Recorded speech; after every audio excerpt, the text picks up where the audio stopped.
Hello everyone, today we talk about violence, politics and terrorism in a kind of video I've never made up to this point, but that I want to begin given that Schwerpunkt is taking shape in a way or another and has began to discuss enough topics to step into another dimension of our historical, mostly of course historical, broadly philosophically meant inquiry, research, right, as you want, in reflecting over a concept that I actually already stated, that is the concept of respecting violence, of the respect towards violence as a political option.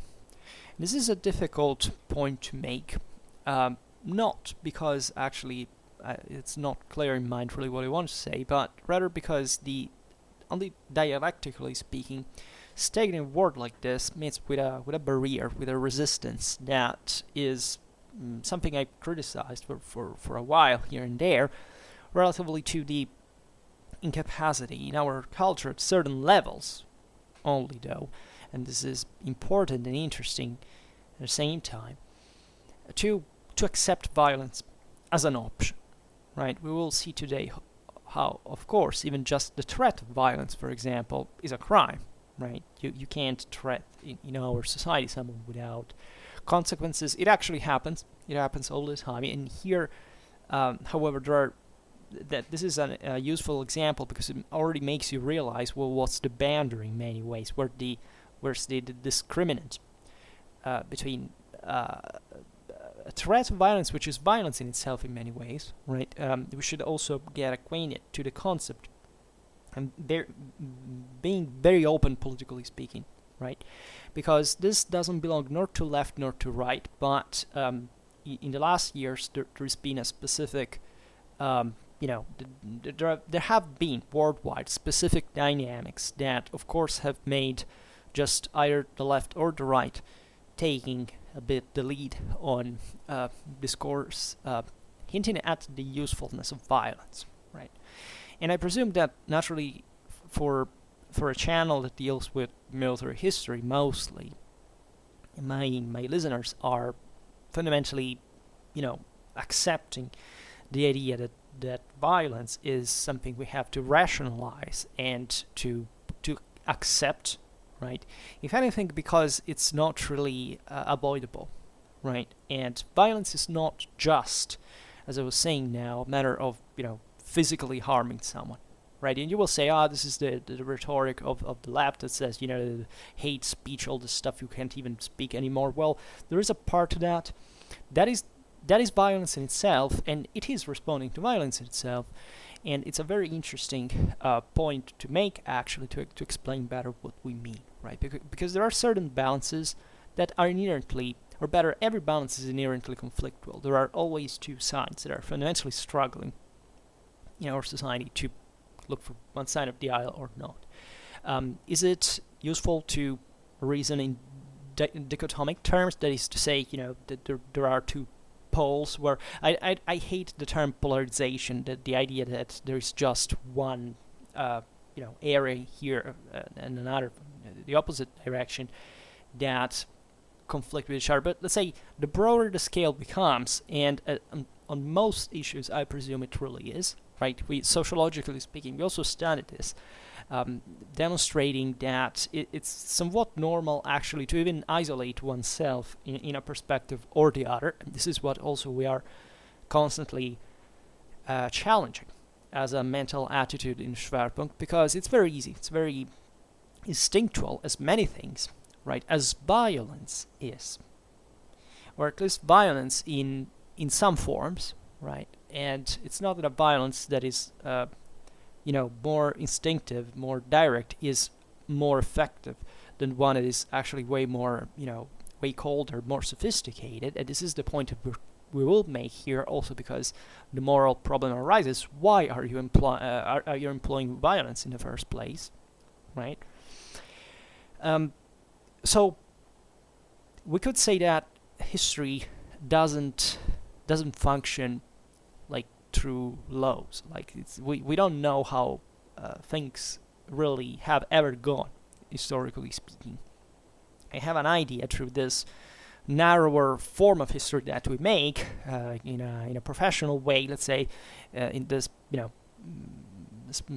specialization that our society has invented among the many others, to say let's try to let's educate people for their lifetime, to train them, to making them able to find out fundamentally what happened with a certain degree of reliability, right? The fact that history is studied worldwide in every culture, in every civilization, or at least that there is naturally an equivalent of it. Just think about the oral traditions back in the day, since prehistory and so on, is very meaningful, because this is very often, as we've seen also in the Clausewitzian theory, one of the only ways to understand violence for real. Like most things, actually.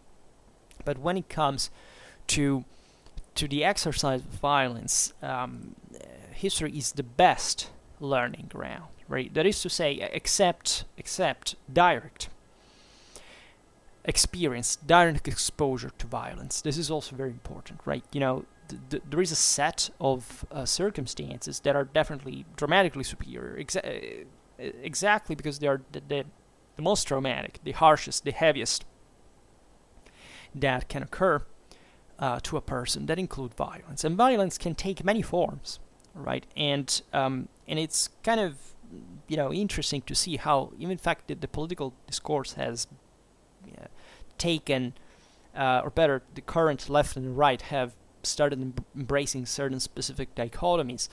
One, let's say, calling for violence, the other trying to conceal the violence is actually made. And still doing the same thing in practice as far as the sheer use of violence is concerned.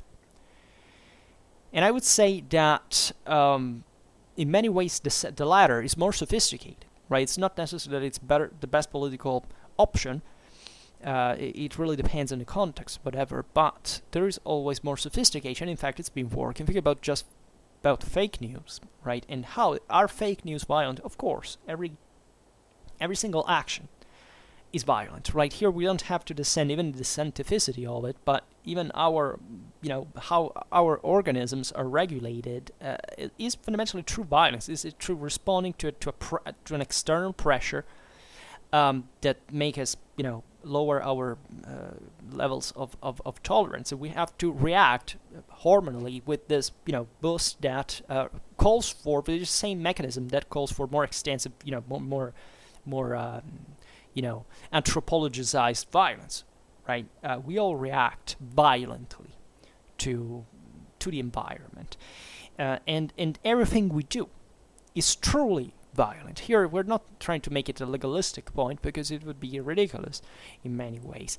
Do you think you live in a society where there is actually a justice, where, even on paper, right, your juridical system, wherever you come from, is actually able to cope with reality in a perfect way, right? There is a lot of dichotomy. There are even certain religious political attitudes. That is to say, I believe that the country I live in theory would be perfect because we are the best, or other stuff like that, and not facing the reality that it's not a matter of being better or worse. It's just that it's a judgment that doesn't make sense, especially when actually bad things start to happen, and you have to find a concrete, a practical solution to it, right? So the assumptions we should start from, because narrowing it down to something smaller, it's in front of, if anything, you just have the political, military, and social evidence we discuss every day historically on Schwerpunkt, very hypocrite, would not blind, or even worse, like, that you don't properly understand what this all is about. And it's not easy, right? We all have limits in this regard, but the point of the videos, others we made here, is that acknowledging the effect that a certain action makes is a moral problem, not because there is a conscience within yourself and you think about heaven and hell, the little angel, little devil, they're just bothering you in some way, and that for us you'd be better off without. No, it practically means that whichever action you make it in an environment that will react to it, So you have to cope with that anyway. Isolationistic or even just cynical or attitudes that think to exclude and to stress. Even just, for example, I have a lot of sympathy. If as you know, I adverse consistently every type of ism, whatever it is, but objectively, nobody's without fault. And if I had to pick one, it's just the closest I've ever felt close to, this would be individualism as far as I'm concerned. So I'm even, from that perspective, more prone to recognize this problem within myself. That is, I will do it myself, I will go on, doesn't matter what. And I must say, it didn't happen often in life, but to still in a certain degree, it does. In fact, in every moment, because that's the problem we were talking about, even just as individuals living in the world, that maybe we understand it can't be just about myself, right?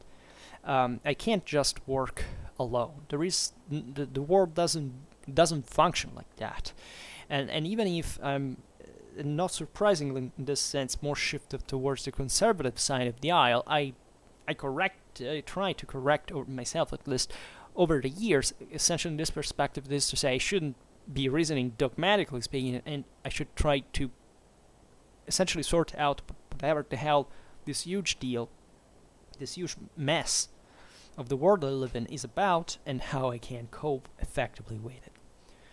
So naturally, a lot has to do properly with rationalizing, with intelligence, with the idea that you also don't have to listen too much to the instinctive, the first pulsions, say, that can drive you, but you can use a more constructive, more complex, and yet something that doesn't have to be sophisticated, still practical. You have to test with reality in order to cope with it, right, successfully. Because I presume most of the ideological problems stem exactly from this, that one person ideologized people are lazy, right? That's why isms are objectively wrong, because whatever you think it's like a standard thing that works all the time, that doesn't need to be fixed, you're basically presuming, just from a physical point of view, that you are this insignificant thing inserted in this infinite thing that you don't even properly know how it works, and you have decided from your insignificant standpoint that there is a point which you need to, you can't even stop reasoning about what surrounds you. Well, it will be washed away, right, sooner or later, but at least, you can do it in a way that can help you to cope with the thing better, right, to prevent most of the stuff that's going to happen to you, or at least to by a certain degree, so that you can live a better life. And that's what all we are trying to do, and that's what in many ways let's say civilization has been about. Our improvement overall as a world has been about. So there are no laws, but there are attitudes, right? There are constantly, historically speaking, like this problem here that I just tried to explain, is fundamentally something you see in every single historical context. Like, pick a source from every time and look at what the main political struggles have been about and how humans have reacted. Of course, they have reacted always in a different way, in the sense that the context was different, but essentially humans were doing most of the times the same old thing. Like, you can assume that left and right have always existed in one way or another. Yes, that there were other paradigms, other shades, other perspectives, and that the broader difference can be dramatic in this regard. So it's not that it's the same moral quantities or directions we're thinking at today, but maybe directions, yes, but they're not properly the same beliefs, as you understand. But there is a human tension, a biological tension, even just towards certain, either it's this, either it's that. Either you want more authority or less authority. There's something universal in this language, right? That of course also modern political science has looked towards as saying, let's try to find out some universal principle. And many people think that we started doing this from the 17th century, from the 18th century, the scientific revolution, the Enlightenment, but actually these were things that all the major universalistic civilizations had basically sorted out by themselves, and even the smaller ones. Actually, there were systems, especially the monotheistic systems and the the ones of other major civilizations had already posed themselves the same problems and given a fairly good answer, actually. And in fact, even what happened in 17th to 18th century West was essentially just not even a persecution on extent, but an adaptation to the current reality of what had already been stated by before about the equality of mankind. This is something that we invented in in the 18th century. The Bible states the same exact thing. Many other systems state actually the same exact thing, and there is even in here to ask yourself in a historical perspective why, for example, you have forgotten that past, not in a nostalgic or I told you, look at my thing, it was better since the beginning. No, it's probably understanding why those systems produced that political thinking, right? There would be a lot to add relative to this, but we're not going to discuss it today. One of the attitudes we're talking about is properly not because you cannot compare certain absolute values, but because you don't understand what those absolute values came to function with, right? And for what purpose? What's the point of comparing the Victorian Empire with the Carolingian Empire? What's the the intelligence that this requires? Like, you can, of course, list all the things for which these things differ and realize that the more you understand about it, the least they seem to have something in common. And it exactly because of that, you will come to the point that even trying to compare them properly doesn't have much of use for trying to understand better each other, which are already two enormously complicated things to learn. Of course, the Victorian Empire dramatically more, because not just it was a larger system, but it's also dramatically better documented, so nobody can understand it fundamentally, right? That you can't spend a lifetime in saying, I'm an expert about this thing. It doesn't, right? You're not even a person studying the Carolingian Empire can fully understand everything about, but it's like in a lifetime, completely. Though can't do a much better job in relative terms, because naturally there is less to learn.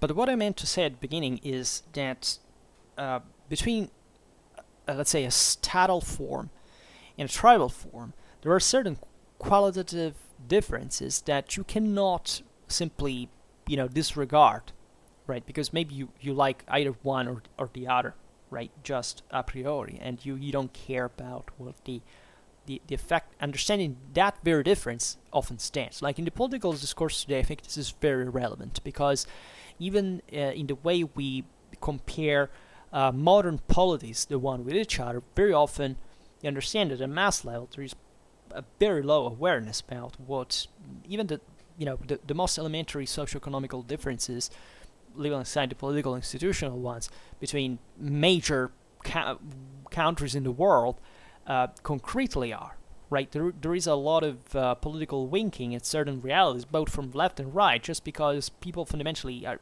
from that aisle are, too ignorant to know that those systems are actually dramatically worse than anything that they live in, and they still have to look at it and say, yeah, that's the thing, because they project over that essentially certain myths, certain delusions that they came up with through fantasy, right?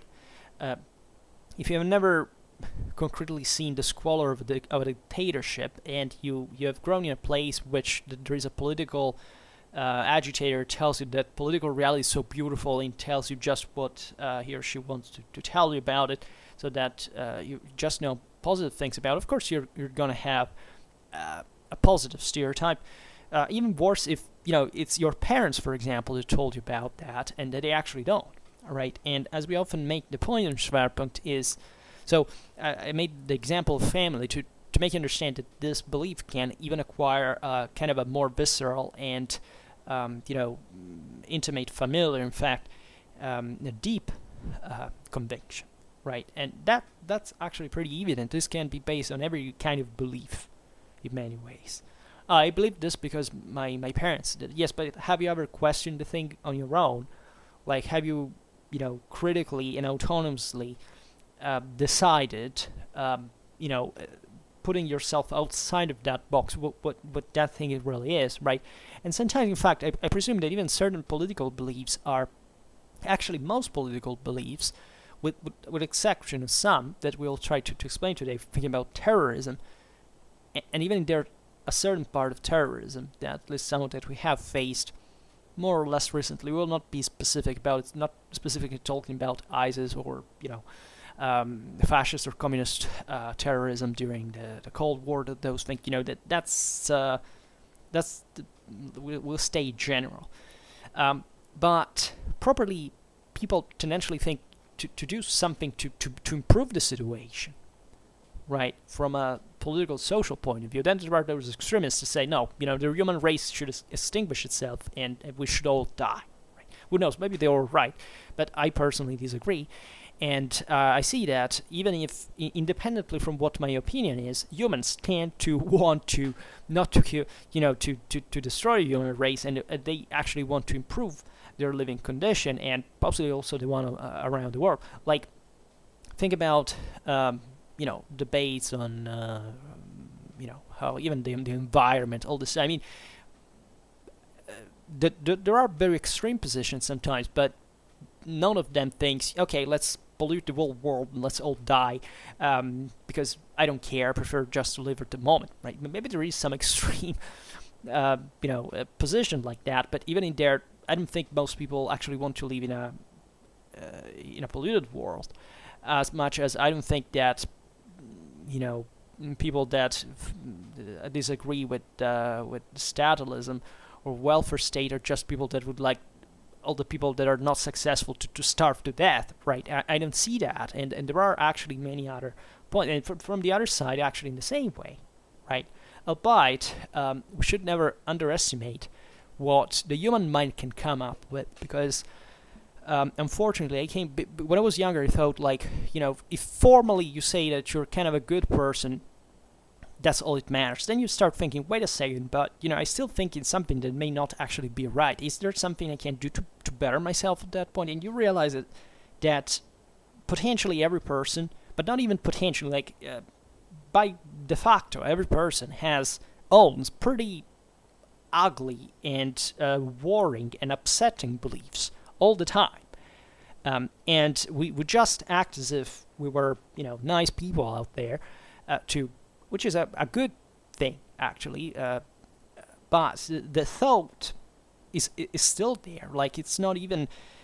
Think about moments of dramatic crisis that, violence starts flaring, because that's mechanically that's there. It's within the people, right? It's not that a human being that is being taught all his life that killing is the worst thing you can ever do cannot kill in a certain given moment, for example, right? And I, even without wanting that, I mean, the same example I wanted to pose afterwards, that is to say, with violence, we cannot pretend we can erase it.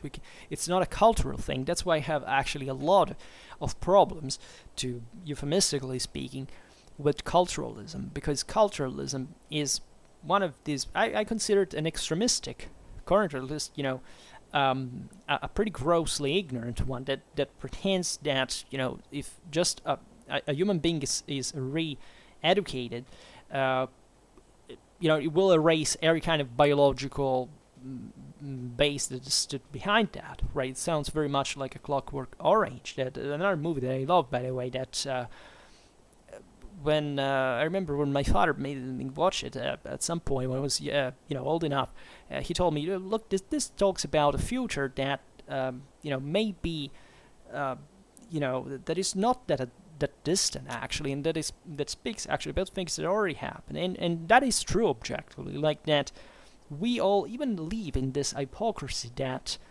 after all we are all decent people, that there is a sensible ground with which we can all agree, but sometimes it's much, it's always much easier, but sometimes it can be even much more difficult than it seems.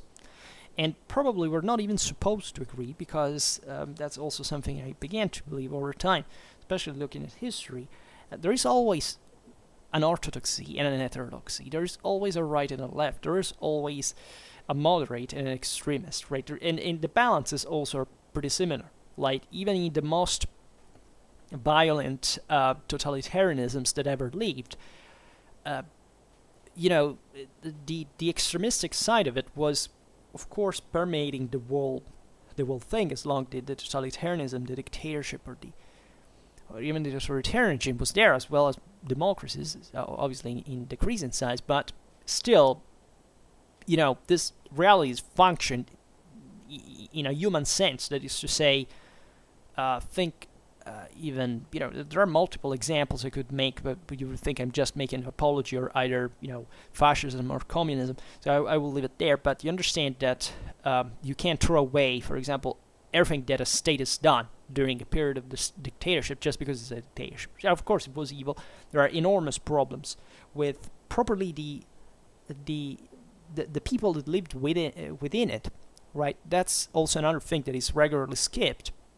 And I actually care instead very much about that objectively these realities existed because the people wanted it to exist, right? Because otherwise, the same violence they carried out could have been turned against the regime. Like, there's never properly been a regime that functioned without the connivance, without the support of a pretty solid chunk of the people, right? This idea that, in fact, we should be discussing today, the tyranny, right, that often coexists with a dramatic hypocrisy from the side of the people that actually claim it. It is very ideologically meant, right? It's typical even in a specific part of the West that has naturally even produced a lot of culture and civilization through the idea of, fighting against tyranny, as you understand, but has developed in parallel a sort of, moralistic counterpart to cope with the most macroscopic evidence that everybody always fights more or less for the reasons that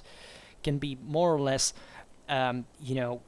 controversial, but at the end of the day have tendentially still a human sense. That is not that you want to justify it, but at least you should be motivating them.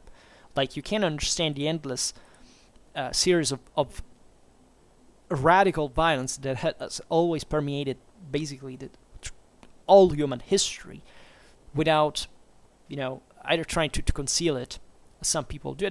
What culturalism tries to do, that is not to conceal properly the historical violence that existed, but, simply attaching it to, a single evil figure or system, while the rest of the pure martyrs were just, put down, right? That's a very good example of the hypocrisy of such beliefs.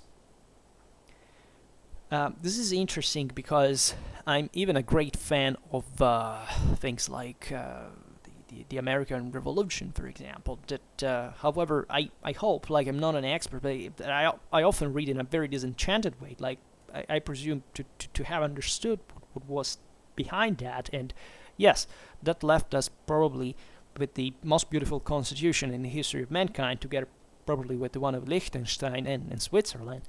But still, things are way more complex than just the religious political idea that stemmed from that. It is actually very fascinating. As I told you, actually, I like enormously certain aspects of American political culture rather than I do for the European one. It is set on a completely different base. French Revolution was not really all bad, but it caused an enormous damage overall at many levels. We are statalist in Europe, right?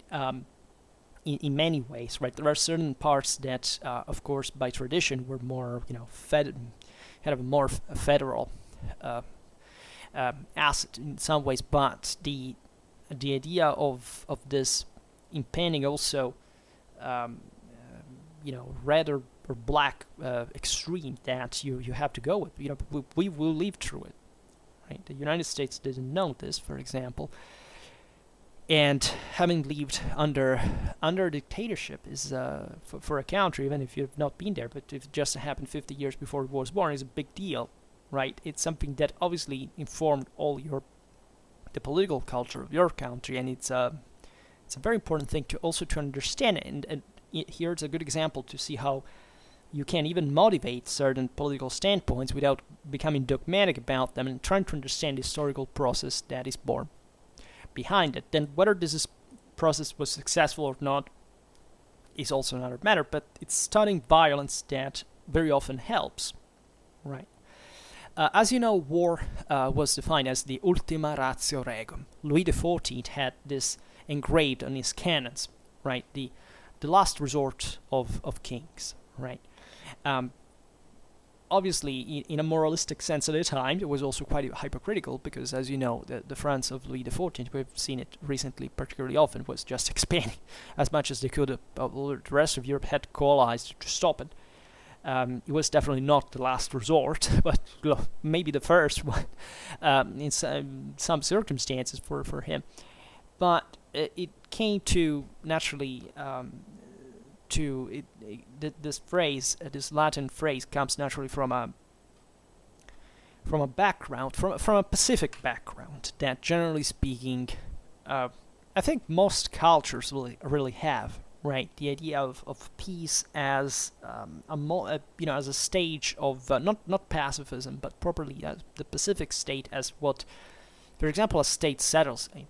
If you were born in a tribal culture, you would think that war, after all, is really good, right? That peace is also good, but it's good also in function of war, right? If you study the etymology of Germanic names in this regard, you find beautiful things.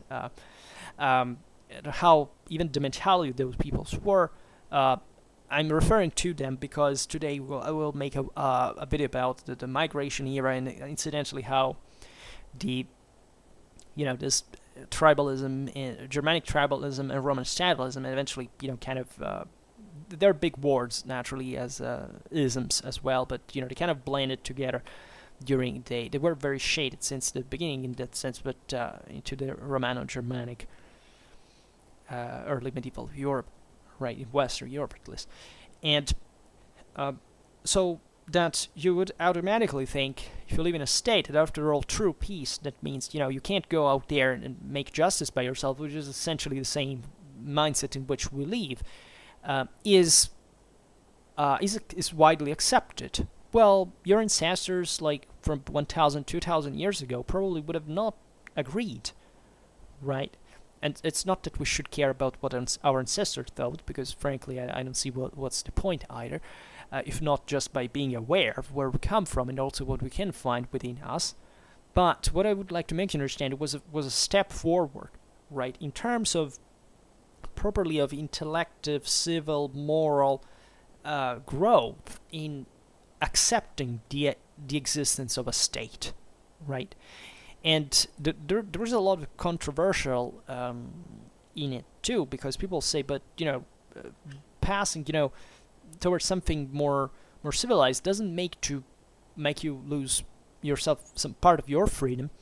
Yes, but it's a negotiation for which you are actually you're not necessarily agreeing, right? You're not necessarily the protagonist of it, but there is no doubt that in terms of life quality, more advanced systems are objectively better, right? So that if that life quality by many standards is what you fundamentally think it's better, that's where you're tendentially going to go.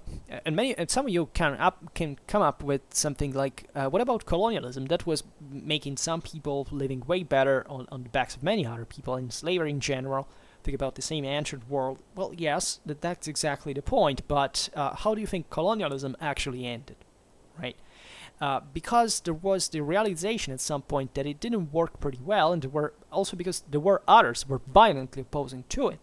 So at that point, you renegotiate the thing, right? And you also come up with different values, right? Because post-colonialism has been also the moment in which we have grown in many ways. And we kind of shared the idea that having colonies and slaves, or however having A or B series citizens or whatever, it's a big deal, right? In the sense that it's bad fundamentally from our moral standpoint, right? Which is also a historical product. this is sometimes countered. Why? Because as we have, as an opinion, generally speaking, because I mean the one that there is a general improvement in certain forms. Because aside from tribalists, survivalists, people that have a specific idea, I have,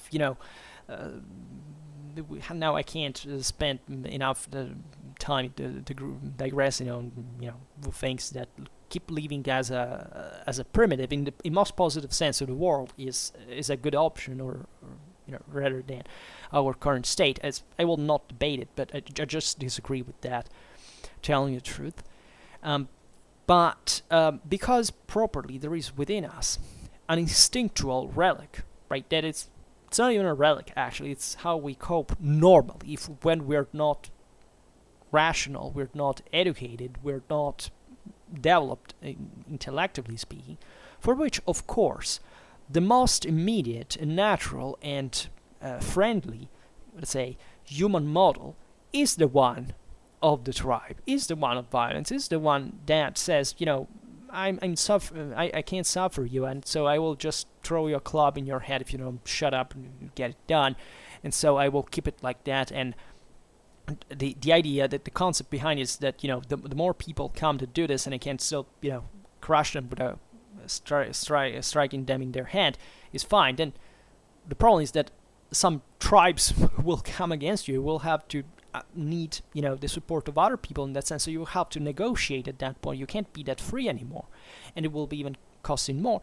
And paradoxically, that's how the state is born, and it makes you perfectly understand how there is a kind of a necessary improvement if you really want, because this is not necessarily like we are driving away from our original biological base, but still we're doing this because in our society as a whole, right, cannot exclude this dynamic, right? Because it's the famous homo homini lupus, right, that Hobbes were talking about, and many others actually since antiquity. That is to say, we can't live in a society where everybody thinks simply by himself.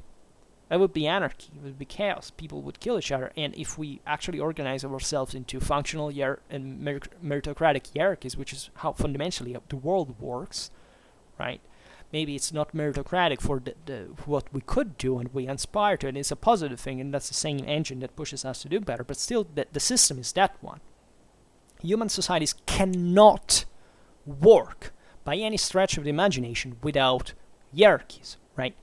And you need in a society the extremistic communist that says no, we can't, because they believe in the utopian. Why? Because that extremistic fringe motivates you to develop a response that can cope with the situation, instead of remaining just like a flat, homogeneous thing that will, in that sense, even lose the critical capacity to better itself.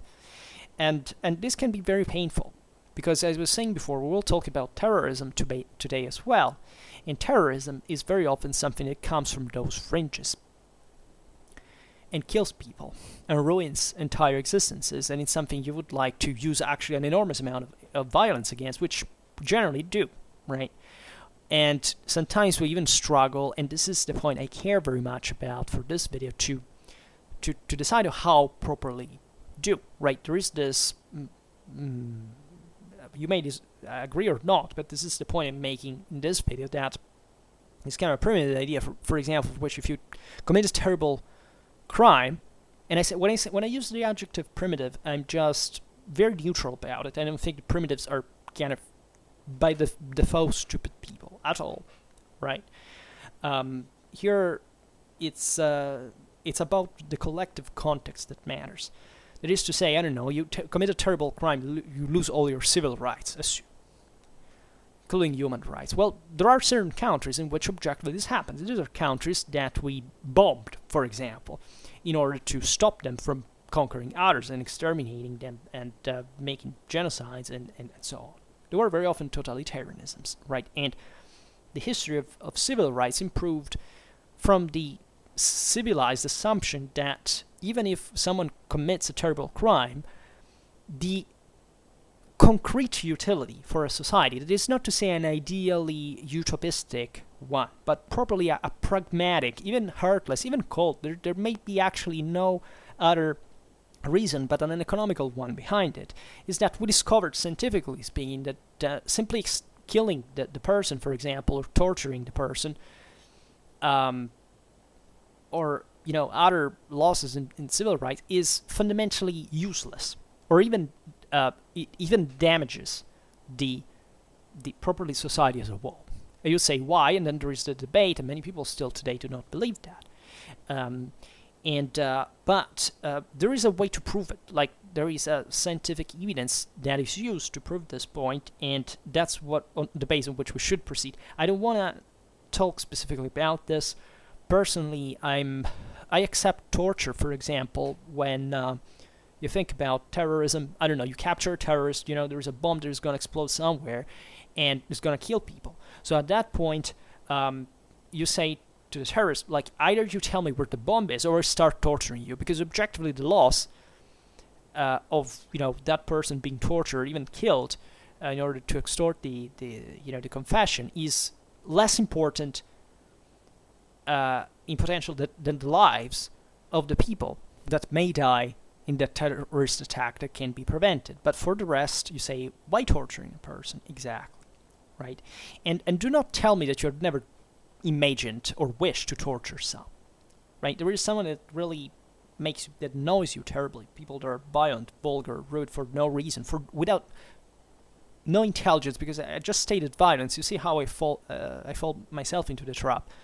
Not necessarily a violent person is a bad person, because a soldier is violent by profession as a professional, and thank God he's violent, because we need him exactly for that function, to kill people, which is for our political goals, what we design, for protecting collectivity, for helping others. That's what it is. Good. So you see, in that case, violence is not important. Just like a terrorist is threatening to kill a bunch of people, there's an imminent threat. Of course you want to blow his brains out, right? I personally don't see any problem. I mean, I would probably be impressed by killing a person in that circumstances, but frankly, I don't see what's the problem, aside from the fact of what will happen next. That is what also we will discuss today. That is, when you employ violence, you should always, and this is all one with the topic on the torture and the civil rights and so on, you should entail what are you going to do with that, because it's instinctive to really want to harm a person in certain circumstances, right? I don't know how many times I've wished to break the neck of those people that stand in front of the exit of buses of the metro station. I would use pure violence to unleash a devastating homicide fury. And I even had problems in this regard, telling you, because I never done anything in that sense, fortunately, but sometimes I risked to get in a fight for something that I thought was used. But that experience, mostly as a young person, because that's how young people are, especially young males, are violent, right?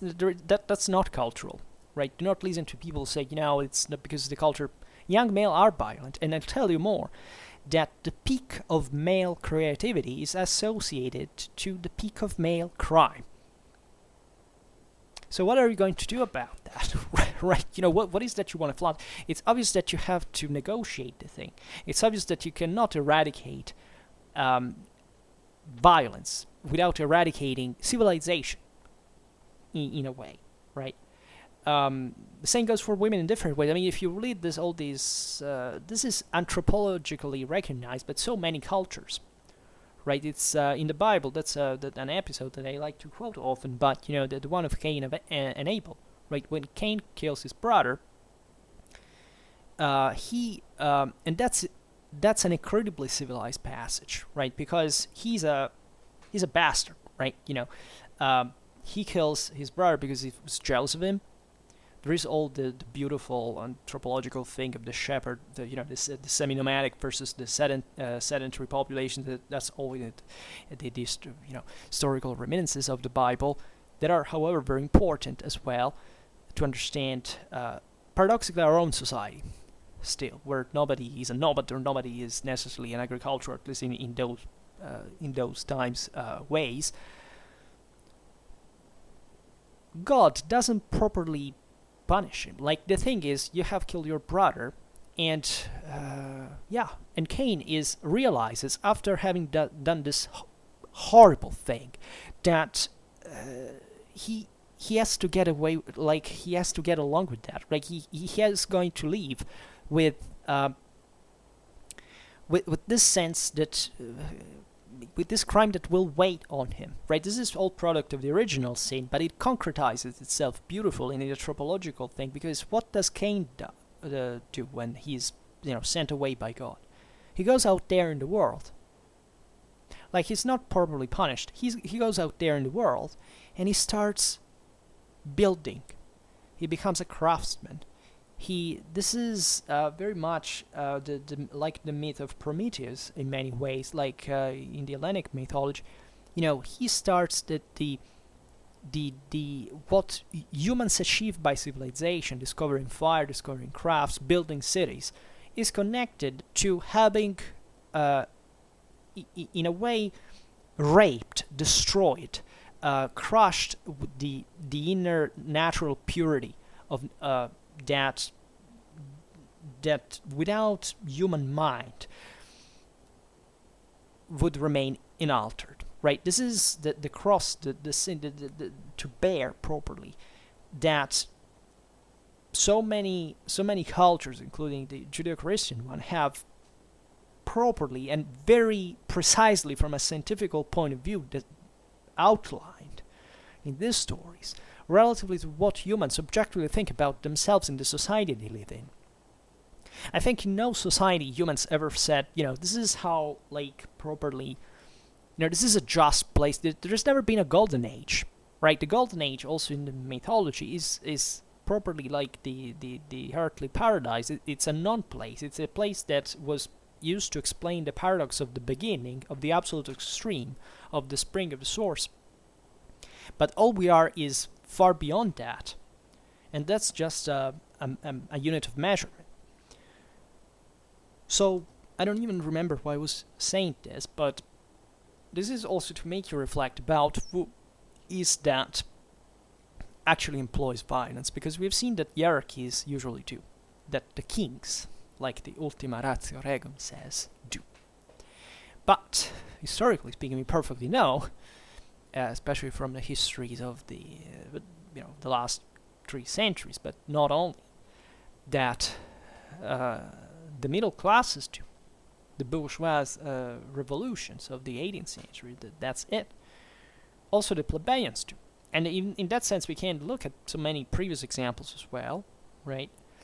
We can look at various revolutions that throughout all the 19th and 20th century took place, and trying to realize that objectively and that makes you understand why they were not just the tyrants, right? That the obsession with the monocratic tyranny is a bit, simplistic to say the least, in order to explain, broadly speaking, a political social phenomenon, right? And never think that tyrants are more violent, especially than the people, right? If the more I study history, and the more I get involved. Actually, I'm writing something right now about this thing.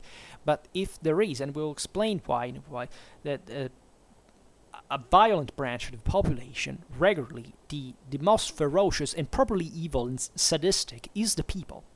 Right? The people, most of the times, meant as the majority, like of the lowest classes, that have been usually made up most people, are the most radically violent segment of the population. This is not something I say because I like or dislike it. It's not the point. But there is properly an element of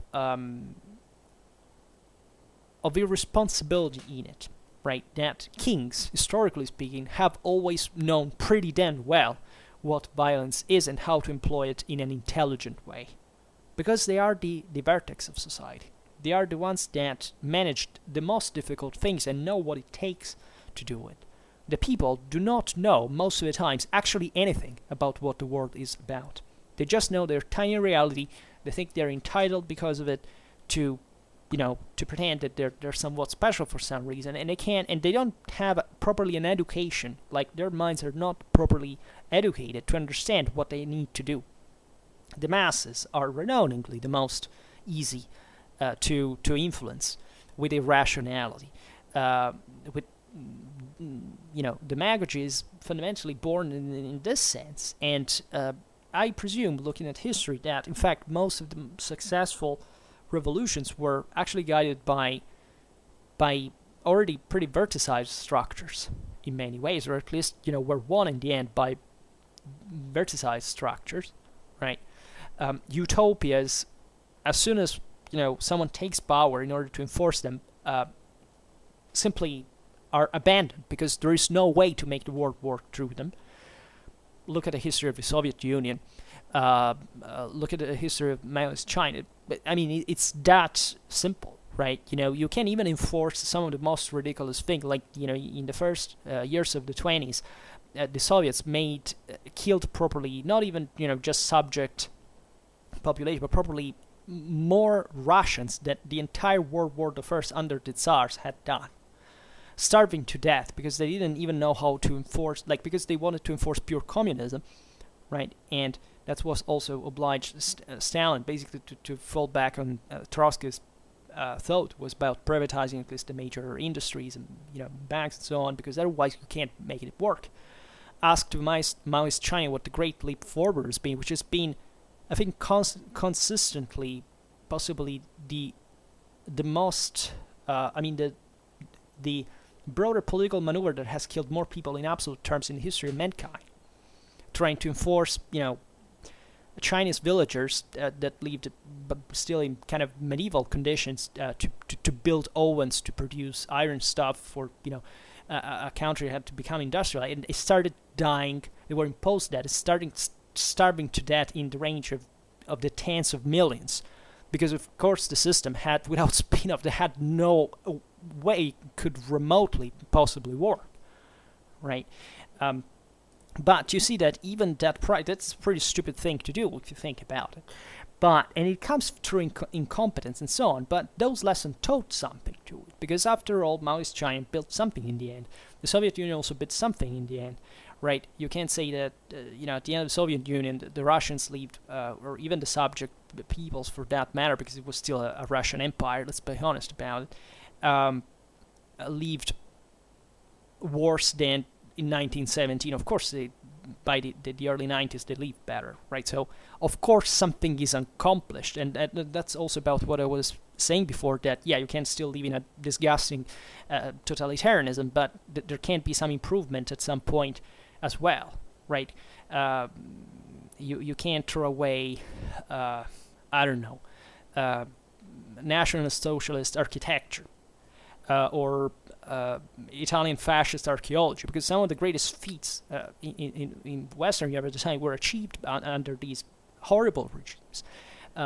So the point I'm making here is which is not an excuse for these things. Like today, the whole thing was messy. They destroyed themselves, right?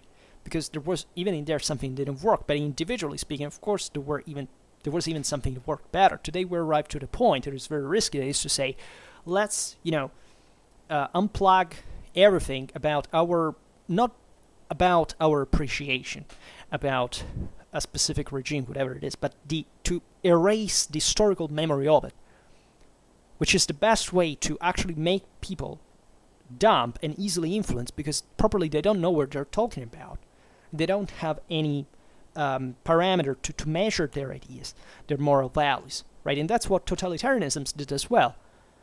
What did in Soviet Russia happen? They didn't know anything about what was happening outside. They didn't know it. They didn't know it. They couldn't make it believe. My parents, for example, traveled in Soviet units, in Russia proper. My mother already at the time, for example, it was in the 70s, she could afford a car. She had a steady job as a shop assistant. The Russian waiter in this great hotel, of course, made exclusively for tourists, because of course everything was controlled. Could not believe that she was a shop assistant and she could afford a car. And it's not that he simply stated, that like saying, well, I don't believe that, but he was in shock, right? And you understand that it's a gnosiological problem. It's a devastating intellectual impact, because these people are kept dumb, like their awareness, their understanding, their realization was erased by the dictatorship. What is happening today is that the same thing is happening, comparing in relative terms the awareness of the masses and the complexity of the world as we know it now, as it is actually, as it's grown, and playing economically, politically, at all levels on this. Right? This does not pertain to the left or to the right. This pertains to people that, of course, want to rule others, as we have always done in a way, and still find, thanks to this gap, the possibility of doing it without too many trouble. Right? And I'm not an appreciator of conspiracy theories of the great old man that rules the world from the top. No, that's simply stupid. We have never arrived, not even remotely close to anything like similar to that. The world is, on the contrary, ever less predictable, ever less controllable. Right? It was way more controllable in the early 90s. Right? Today, it's a mess in comparison. Right? In relative terms. But the only difference is that in the early 90s, people even could be more naive about what the world was. Today, and not have a dramatic consequence. Today, we're talking about our parents here, right? Those who have raised us since then. Today, the same thing cannot be said. You need an extra amount of information and knowledge to understand this world. Because the difference is political, moral, and civil at the same time. Right? And what I would like to stress also, historically speaking, is how conflicts, of course, emerge throughout permeate the whole society from the within, right? If you take, specifically talking about conflicts that happen within the same community, among the groups that compose it, armed one against the other, literally armed. We're talking about civil wars, think about the Jacquerie revolutions. We have many examples from today, unfortunately, and it will always be the same way. From the Cold War, we have learned the hard way, and fortunately we've been exposed to this extremely bloody trail of terrorist attacks that are incomparable to what we have been living up to. Fortunately, well, sadly, just yesterday in France, another thing, but in comparison, like at least a major wave of Islamic terrorism has passed for now. But there is no comparison with what happened. I can tell you, in my country, we're talking about hundreds and hundreds and hundreds of dead people, if not thousands, actually. Talking about black and red terrorism, especially in the 70s, right? Even in the 80s, also of course in the 60s, fascists and communists, right? And other groups as well. But mostly the economy was about that, and it was about a different view of the world, and it was all connected importantly with international policy, about which we still don't know much, right? That is, people who live there still alive, still compromised in a way, and even the various magistracies do not operate openly on it. There are so many things that went on. Just think about the Kennedy assassination. It is not, I don't believe in the conspiracy properly, but there is something at least about the documentation of it that still has to be read, as you perfectly know. That was seemingly another issue, but as a Marxist terrorist, at least was part of the same matrix. So it's actually a very sad thing, and we should, I think, remember way more often, given that it happened, after all, just a relatively few decades ago. All the victims of terrorism in general, from those times as well, not just our own. And we're talking about forms of violence that, of course, in different countries varied, right? Some targets were properly politicians, right? And other important figures like judges, I have a lot of personal stories. It would be interesting to tell about it. People I've known, this is kind of not important. I also live in places where, I walk on the street and there's a torch that says, here, this person is being shot. It could be a lawyer, it could be an economist, it could be a writer, a journalist, right? A bomb exploded very close to my home back when it was in the 80s. Yes, I wasn't there. Of course, I was yet to be born, but just for saying that it's like the same places we live in. And I'm sure you can all relate in a way or another. But there is also another element that we somewhat overlook, which is the security forces, whether it's the police or other paramilitary. We all know episodes of police getting killed and being targeted specifically by terrorism, right? You will say, oh, why don't you say the thing, the police kills people? Yeah, I know that, especially at this point in the American political discourse, that's a big deal, but, I've read some statistic, and I don't think it's an enormous deal. Like, it's an enormous deal individually. In the tragedy of this, abuses of forces, of course, happen, but it doesn't seem to me that there is a radically, but not even remotely, intensive, systematic, short, failure of the police in that sense in statistical terms. Given a country with hundreds of millions of people, right, the cases that happen are dramatically low, right?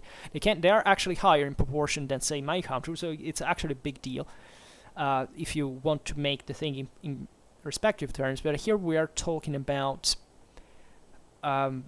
more specifically the terroristic use of, in the terroristic attack, mostly to constituted force, and of course the security forces, right?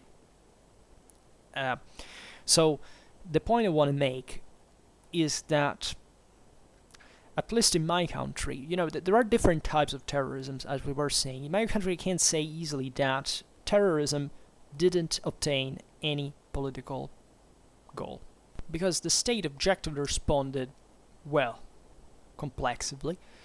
And I don't think that these were irrelevant problems, because as always we have to contextualize that, if there is, let's say, a communist terrorist, right, in the Cold War, killing hundreds of people in a major Western country that also has a consistent communist electorate, the question is not just about that terrorist or that political party or that country. It's about something greater, because behind that there is naturally you can easily say it's not that these were sent by the Kremlin, but surely the Kremlin was pretty interested in what was happening.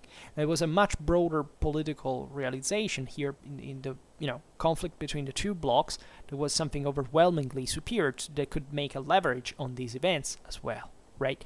That is to say that, of course, wrongdoings is being done at many levels, pretty much everywhere in the world, but also there is a measure for which, there was a democracy at stake still, right? Consistently by the 80s, the Soviet invasion of Europe was still on the table, like an option at least, and all the various economical, all the various, production means and army for, think about the military industry and so on, was projected in the Soviet Union exactly to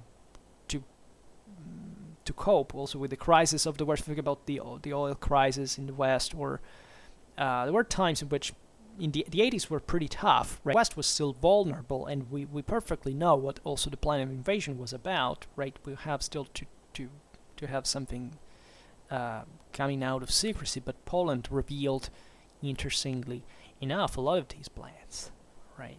Entire cities in Europe would have been nuked as a first option, like in the first days of the invasion, right? Not afterward, because of course Europe could turn into ashes, right? It was Europe who would have been destroyed like that mostly, right? And first, especially then, the thing would have escalated naturally, but that also depends. We will have to talk also about that period at some point. And the targeting of security forces is naturally the target of people that are identified as not much the who holds power, but at least those that that supports the power, which at some levels is definitely ridiculous, right? Most of what we saw in the West at that point was like spoiled, rich people, young people that were targeting police forces that were notoriously extracted by some of the lowest, strata of the population. So if someone had to be a communist in that regard, it would have preferably had to be in the theory of in a classist perspective, which of course does not work in reality because reality is way more complex. Would have gone in another way. I know some Marxists. I already triggered some Marxists among my followers that it went away, so triggered by the thing. Yeah, I know that also the classist perspective, conceives the idea of cultural hegemony, the idea that of course the classes are unaware sometimes to be oppressed. Well, this is, I don't, just to be clear, I don't think that's right either. There are certain elements that are the Marxian theory is actually very interesting. I don't know if you ever, I personally never studied like the World War also because it's huge. Like if you had to read The Capital, it's it's an enormous, it's something like 50 volumes. I know why it's something extremely complicated. But also, by the way, other note, there is no communist that can be called himself this way who has not read Marx in German and Lenin in Russian, right? So if you can't speak either German or Russian, you can't be a communist by definition, right? What we see today is just a very soft form of cultural Marxism that people get upset by, but is actually extremely weak, exactly from an intellectual point of view, because they have basically zero cultural background in that sense. And understanding its roots, it's very fascinating because among the other things, it tells you this, how much of that society is, and it also teaches you how you can easily get rid of it. By the way, but they don't know it. Unfortunately, it doesn't seem conservatives know either, because once again, we live in the age of the masses. Now it's the masses that vote and decide, and the masses are regularly unaware, right? So it's like deaf people trying to convince each other vocally, right?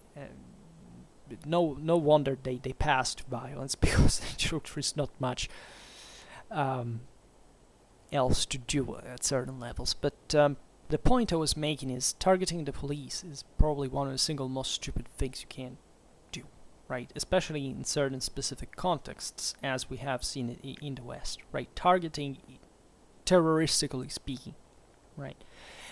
If you live in a democratic country, you don't need that, right? And of course, the narrative is we don't live in a democratic country, so because this is a tyranny. You see how easy it is, and so I can't shoot people. When you have homicidal terrorism, right? And also, and not only actually, also a politically illiterate terrorism that means that is incapable of producing thoughts that are not roughly drunken of evil and banal rhetoric, right?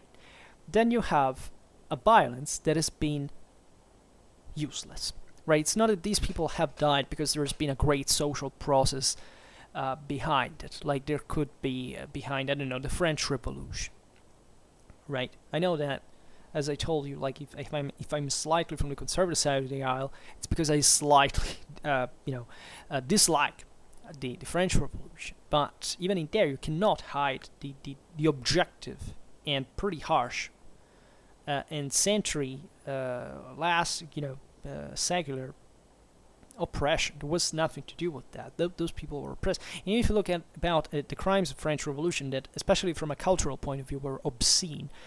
But also the myth of the terror as this massive bloodbath actually was very contained, right? What the French Revolution should be studied like is really thinking about what France as a system really was by the end of the 18th century, by which powers communities was composed. There were very different many levels, but by which surrounding states were why that thing broke out, right? And so it's fine to read Burke, it's fine to disagree with it, but still realize that also a great deal of civil rights have passed through that from those events. That I tell you, every time that I read about, they make me extremely sad and frustrated, but at the same time I can recognize as many others, right? Why do we get so much upset about that, and we do not get upset about, I don't know, the Romans that massacred hundreds of thousands of people in a blink of an eye, and we are in love with the Romans, except from those people will have just to be against the Romans by default dogmatically in the same exact way, which is not an intelligent attitude either at all, right? Especially considering which other peoples they're kind of supporting. So the people that did the same exact thing on a small scale, except that the Romans were doing the same thing, and they just were able to do it better, not because they were more evil, right? Because of course the French Revolution has created the nation state that we live in. It's that easy. So all the problems that Freudianly reemerge about those worlds, the perspectives, are very much closer to us, but we don't give a damn about the fact that peasants could be exploited, like working of corvée day after day, breaking their backs, and nobody giving a damn about what their health, their condition, So that's these judgments reveal dramatically, not just, let's leave aside the ignorance, historical ignorance, I can't even understand at some point, but properly your political color, right? Every kind of historical statement you make makes you politically colored. This is something that people do not want to hear, and believe me, I didn't want to hear it either at the beginning. Then I understood what it actually means, and I can tell you it's fantastic, because you can understand every single comment you make on this channel has a specific color, except the ones that are in fact more rationalized, that are colder, let's say, that are more specifically and historically oriented. The others, every kind of appreciation in one sense or another that happens in one moment doesn't happen in another. It's a terribly accurate political mirror, right? It reflects all of it. Right? So, with the example of terrorism, that you can understand objectively what it means, right? That these people that were killed by terrorists probably died for nothing. They didn't die to bring the world to a better place, right? I don't think that... I think there were improvements in those years at a political level, also by people that supported part of this terrorism, but they got diluted in the broader, unfortunately, civil and democratic debate. Right, that society changes, and of course certain other changes must occur as a consequence. But mostly, the most extreme form of terrorism probably were detached sometimes, even by the same political party. They were just isolated idiots that did that. And if you look at ISIS terrorism, most of the time it's really like that. Right, some of them weren't even radicalized up to a few months before. Right, they're a bunch of retarded people. There's just no way to say. And I say retarded not in the allegedly pseudo medical term. I mean retarded in the sense that a person is stupid enough at the point you can't say that his brain is not developed at the point of at the level of the intellectual average, right? And that is not to say that there aren't people that instead had very specific goals, but still, being lucid or determined or convinced in doing something doesn't mean at all that you are kind of an intelligent person that even understand why you are killing a person in the same way, right? This is another thing we have to be very aware about, like that violence must be evaluated also needs further intelligence. Like, what do you think that ISIS terrorism, for example, has brought to the cause of, whatever the background, that we want to find the ideology for who supports these acts, right? That those ideas are even more stupid than they are. Actually, I think they woke up people in that sense. There are many people that maybe before were more lenient on certain issues, and now they realize this is pure primitiveness, right? You say, no, you want to hide the fact that it was radical Islamic terrorism. I don't, actually. I would use the term if I didn't know many Muslims that didn't objectively give me any reason to think they were, supporting or okay or fine with that. So then maybe a reason why I don't use it. I understand that, of course, the religion has a lot to do with it, and I don't hide it either. But at the same time, it seems to me that it's dramatically easy for these things to be carried out, statistically speaking. And I'm even surprised that such events and terrorism in general is so low. I mean, after all, I think we are doing fairly well after all as a society in order to cause such relatively low, considering the amount of stupidity that it is generalized in this world. I mean, I'm seriously satisfied with the fact that these things are, still within this number, sadly, right? I know it sounds very cynical, but it could be way worse, believe me. And it could become, by the way, so I'm not even hiding that either.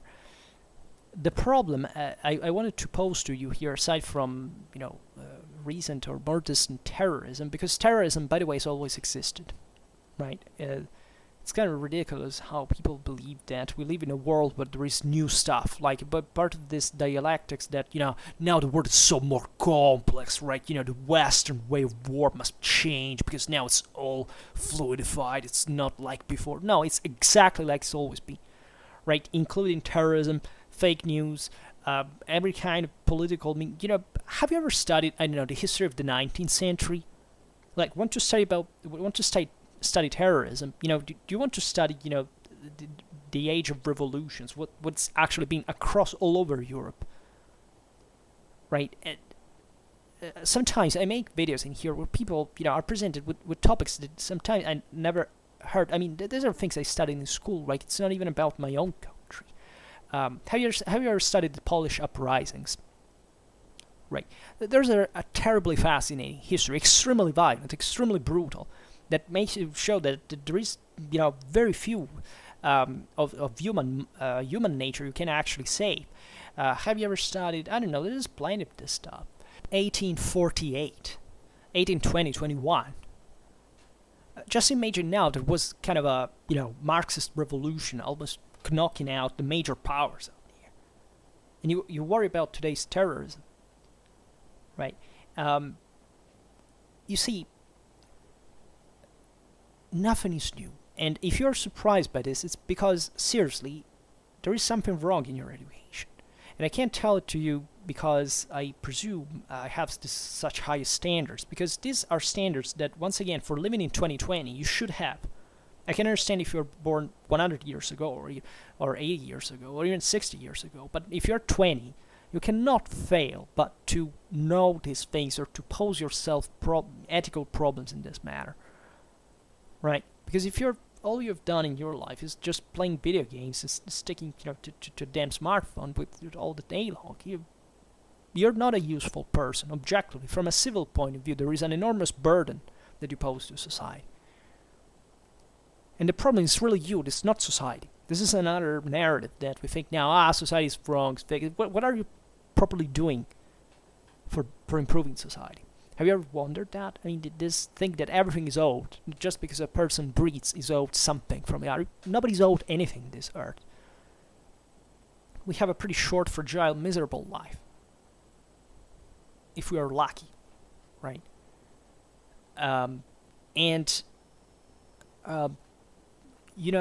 Making a difference, isn't it important anymore? Like it's just being maintained by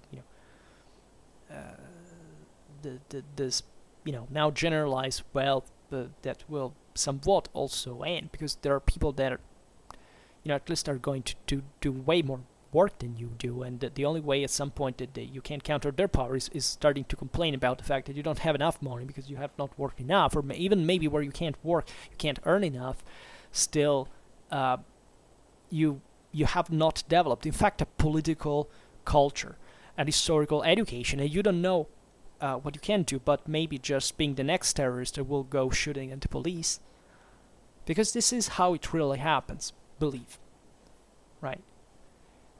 Violence cannot be eliminated by the options that politics has at its disposal. This is the first thing we should learn as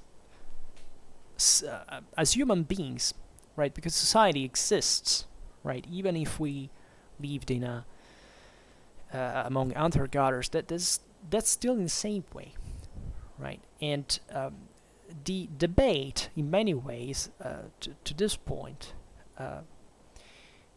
is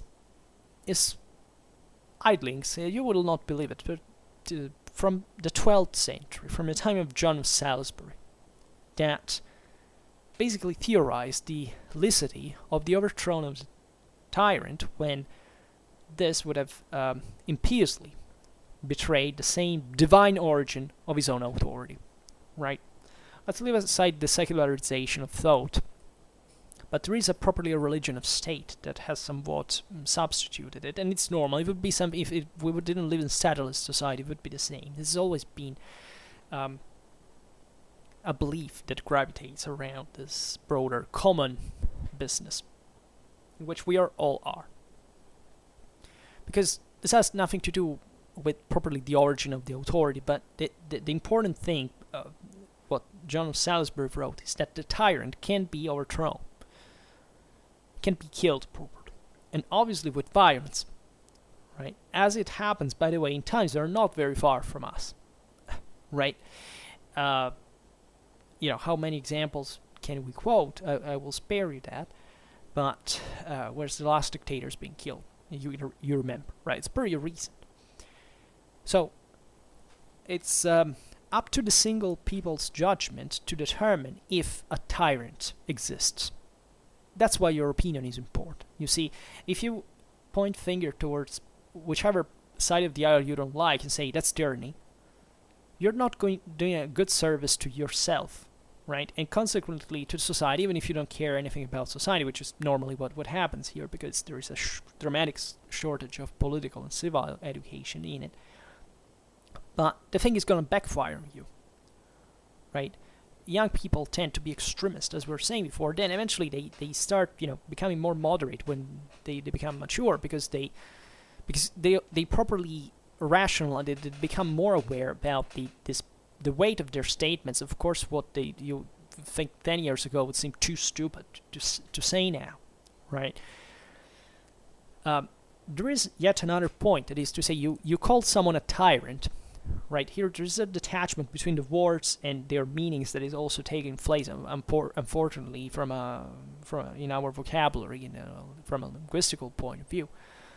If you think that someone is a tyrant, you should. Okay, you think that guy is a tyrant, so show me what you do against tyranny. What do people do against tyranny? They tweet. That's what if you lived in Nazi Germany, that's what you would do. You wouldn't have Twitter, by the way, but not even just because, it was the 1930s, but even if it happened today, you wouldn't have it, right? And look at what happens in Iran or in China, just for throwing some example of today's times. So, if you say that someone is a tyrant and you do nothing about it, do you think that people are going to think that you're kind of an intelligent person we should care about, right? Where's the assumption of your political, and not only political, responsibility to denounce him and to act against him? Because at this point, we need another word. Like, what's the guy that you would instead take up arms against? Seeing that, people you call tyrants, will not see that happening from your side. What's the other word? You see, it's a game of words, because you shift the semantics, or even you change names, but the problem doesn't go away. And that's the beauty of politics. That's the beauty of violence. That's the beauty of society, right? That reality doesn't give a damn about who you are, and it is beautiful, because that's the way you can learn about yourself, as you've never done, right? So there is really, you would say probably where he's getting at. I'm getting to a point that we have partially already touched, but let's suppose you live in a democratic country, right? I will not pick the standards here, but the question is how you call someone a tyrant. And let's assume your countries, all countries, have actually a lot of problems, and also quite big problems, because it doesn't matter where you come from, your country has very serious problems that you should be thinking to fix, right? They're not the good countries where everybody's happy and intelligent and cool. It turns out that those are turning into pretty bad state, exactly because people are losing completely touch with the reality they presume they know, because simply nobody has told them what, even in the rest of the world, that is becoming ever more interconnected, things happen like, and simply people are somewhat unsatisfied. And sometimes I read this statistic, what's the happiest country in the world, as if you could, as if morally speaking that was something somebody should be concerned. I know that it's clickbaiting, it's all, but people are going to get their things in their mind that they're becoming even more stupid in that sense. I would think so that there is a democratic capacity in untying the knots of a country, right? When we delegitimize others, right? At the point, the enemy political forces, at the point we call it like, tyrants, right? And we do it because objectively, by the way, there is a deep series of fractures within the social fabric of this reality, right? It's not because, as we were saying before, because a country simply is richer, is happier, very often. But it's what does happy mean, by the way? That's also another question. But you cannot, and this is happening increasingly often, think that in order to fix a political problem, all you have to do is to demonize your political opponent, because you presume at that point that your side of the aisle would make everything work well. Why? Because no society has worked well, ever.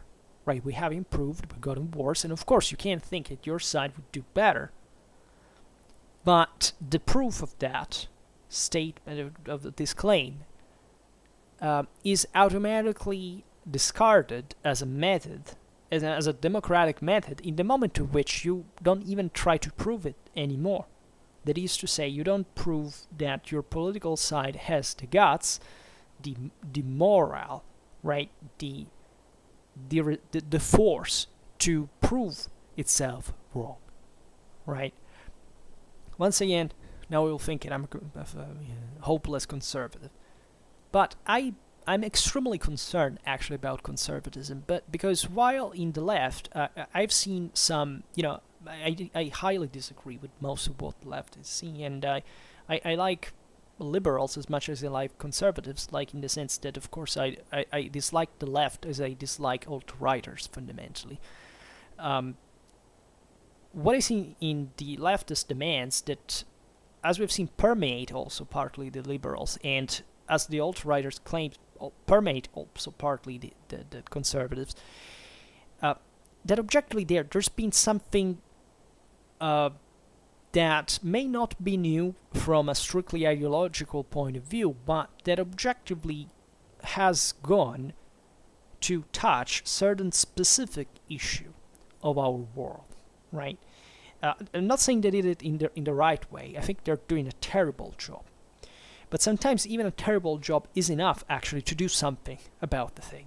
For what conservatism is concerned, it seems to me there is completely flat electrocardiogram, right? There is zero. Like this may derive even from the fact that objectively conservatism is founded in the West now about this, middle classes that are slowly being eroded actually, and we should be very concerned about that at least are stable enough to say that there is a consistent chunk of the country, after all, is pretty, it's faring pretty well. It's affluent, can afford, good education, good job, travel, economical stability for building a family and all this stuff. So it's obvious that these people tend to say, okay, I don't care, right? If other people are a failure, it's not my fault.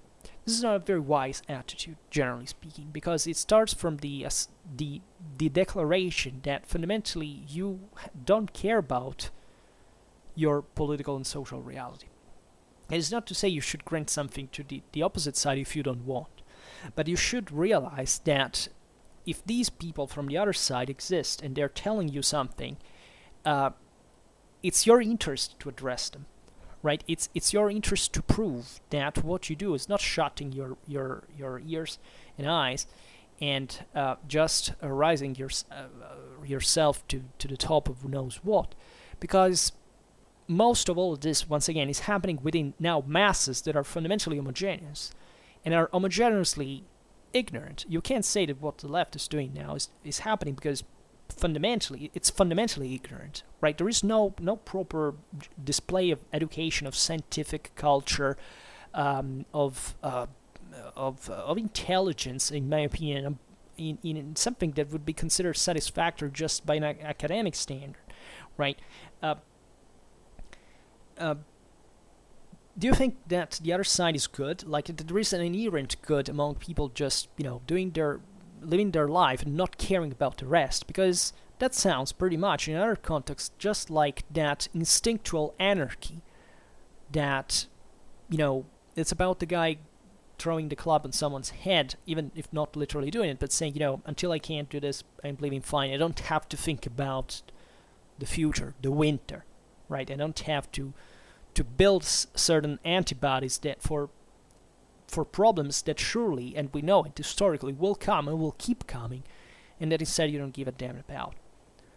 It makes me extremely sad when I see conservatives that up to like a couple of generations ago were people that would be proud, for example, to have a humanistic education because that was objectively a mark of distinction compared to the other classes were generally faring worse. So, they had just to work. Unfortunately, they couldn't study very much. As you know, I come from a balanced background in this regard, because I've seen both perspectives in my, in the past of my family at least. So I don't have any specific preconception about one side or the other, aside from certain, compared to the wind that blows at the current moment. And today they would even tell you something. No, I care only about making money. Right, it can't only about economics, it can't only about science, because it's only about scientific stuff or math, it will place myself better in the market. Do you really think so? Like, do you think that studying history, for example, has no importance? I know that in certain countries, the humanities are being taken over by leftism, and that's actually a big problem. That's probably overly stressed, because I don't think it's actually like that, right? And I've seen a lot of conservatives actually that simply blame as nonsense things that are actually not even, like, they're now at this point, they're very consolidated historiographical realizations that we have all the proofs for, that have nothing to do with an attack to conservatism. Conservatives have become like hedgehogs, like extremely touchy, extremely inward, and completely uninterested in new political experimentation or proposals, or even in just intellectual engagement. Became lazy and fat. I would just have the money. As long as there is that, we're fine. Well, money are gonna end at some point, so you can't pretend that even to your generation you can't pass down. Pass down certain concepts that are were valid maybe 50 years ago, and now in a very different reality, things are changing. They're going to work with that. There are certain principles that are good. There are certain. I'm for universalistic ideals in this sense, and that's a very step to start from. And in fact, you realize that, even within conservatism, actually, these universal principles do not seem to exist very much as such. Right? Take nationalism or racism. Conservatism in the past wasn't like that. Conservatism was a matter of individual quality. Right? Now, once again, the mass doesn't understand much else aside from what you look or in which country you were born. So they assume that's the most important thing. That's a declaration of civil illiteracy. Is that the conservatism we want? I don't think so. I think it's pretty damn stupid. At the point, I don't even want to have to do with these people. In fact, I don't, because I just told you that I'm mostly from the conservative side of the aisle, not to sound like a purist that thinks that is balanced or neutral or is center and nothing else, right? I recognize that there are certain features of me that make me lean towards the right side, but it still doesn't matter what the majority thinks if I thought through the thing of, in a way that eventually goes beyond that by far, right? And I don't see any effort to even bother those people to bother themselves with some more sophisticated and moral, and aware attitude towards the world, right? It's that simple. It's not a matter of disagreeing, right? You understand when you're at the flat level, when you think that one position is worth the other. And that's also where you see more ideological counterposition between the masses, because you think that you is just the equivalent, of the right and left, and that's just the enemy to attack, and that's it, and you don't see any other complexity in it, right? You would say, but what does violence has to do with this? Well, it has to do properly, because if the political debate becomes so violent itself, first of all, and so evil and so offensive and so aggressive, caustic, acid, it becomes merciless, actually, even towards individuals. It wants to destroy them and so on. The point is, first of all, this is actual violence. But secondly, if you have all this liver, this hatred, the question is, why don't you do something more constructive about it, right? This doesn't sound like you have good reasons for doing it. Because if you had, you would make an enormous effort to create something way more rational, effective, and disciplined to fix the problem, right? There is even a point that I will not touch because it's kind of controversial, but the one that is, if you, in fact, we said before, if you truly care fundamentally about this world thing, why don't you make this apparent Cold War, or let's say soft war, whatever you want to call it, vote on Twitter or whatever, or in the media, in actual hot war. That is to say, you really go there if you're so really concerned about tyranny, and you start overthrowing your government for real. How likely is that to happen? Right? And the question here is not a different scale of reaction, right? It is not the person that is complaining about tyranny. It is just doing on the same level, just 1/10 that would it take to go there, gun in hand, and overthrow the guy. This thing is properly qualitatively inferior at the level of the employment violence, right? And it's undermining the same democratic process because it's diseducational, right? It teaches people to just imitate you in the most tribal, instinctive, animal-like moods and emotionalistic reactions. And what even just the political discourse, like you could say it was more hypercritical in some way, it was more rational in the past. It was more ethics, there was more concerns towards the form, there was an institutional culture.